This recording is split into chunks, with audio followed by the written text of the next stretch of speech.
Chakkarakkal Pallippoyil വീട്ടുമതിലിടിഞ്ഞ് car തകർന്നു. Sameera മൻസിലിൽ TK. ഇർഷാദിന്റെ വീട്ടുമതിലാണ് തകർന്ന് മുറ്റത്ത് നിർത്തിയിട്ടിരുന്ന കാറിന് മുകളിൽ പതിച്ചത്. വ്യാഴാഴ്ച രാവിലെ 8 മണിയോടെയാണ് ചക്കരക്കൽ പള്ളിപ്പോയിലെ ടി.കെ. ഇർഷാദിന്റെ വീട്ടുമതിൽ തകർന്ന് കാറിന് മുകളിൽ പതിച്ചത്. കാർ ഭാഗികമായി തകർന്നു. പള്ളിപ്പോയിൽ ടൗണിൽ നിന്നും മഴവെള്ളം കുത്തിയൊഴുകി വന്നതാണ് മതിൽ തകരാൻ കാരണമായത്. മഴവെള്ളം ഒഴുകിപ്പോകാൻ ഓവുചാലുണ്ടാക്കാൻ കോർപ്പറേഷന് നിരവധി തവണ പരാതി കൊടുത്തെങ്കിലും നടപടിയുണ്ടായില്ലെന്ന് ഇർഷാദ് പറയുന്നു.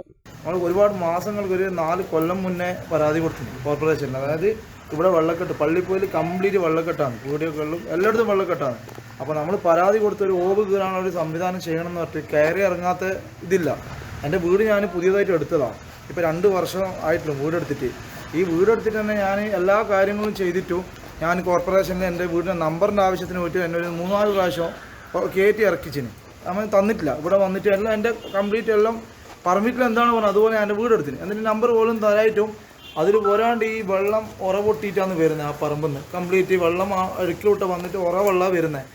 ഈ പരാതി കൊടുത്തിട്ട് പോലും ഓവ് സംബന്ധമായ ഒരു കാര്യം ചെയ്തിട്ടില്ല.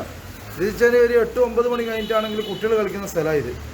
ഇന്ന് സംഭവിച്ചാൽ പിന്നെ നമ്മൾ ആരോട് പറയാൻ ആരും ഉണ്ടാവില്ല. സംഭവിച്ചു കഴിഞ്ഞാൽ അത് സംഭവിക്കാതിരിക്കാനാണ് നമ്മൾ പരാതി കൊടുത്തത്. വീടിന് സമീപത്തുള്ള ടവറും അപകട ഭീഷണിയിലാണ്. പിന്നെ ഈ ടവറിന് കുണ്ടയൊക്കെ ഇളയിട്ടുണ്ട്. ടവറൊക്കെ വീണ് എന്താ സംഭവിക്കുക? അതിനിപ്പോൾ അടിത്തറയില്ല, ടവറിന് അടിത്തറയില്ല. കംപ്ലീറ്റ് അടിമണ്ണ് ഒഴുകിയിട്ടുള്ള ടവറിൻ്റെത്. ഈ ടവറും എൻ്റെ വീടിന് ഭീഷണിയായിട്ടുള്ളത്. നമ്മളിത് ആരോട് പറയേണ്ടത്? News bureau, Chakkarakkal.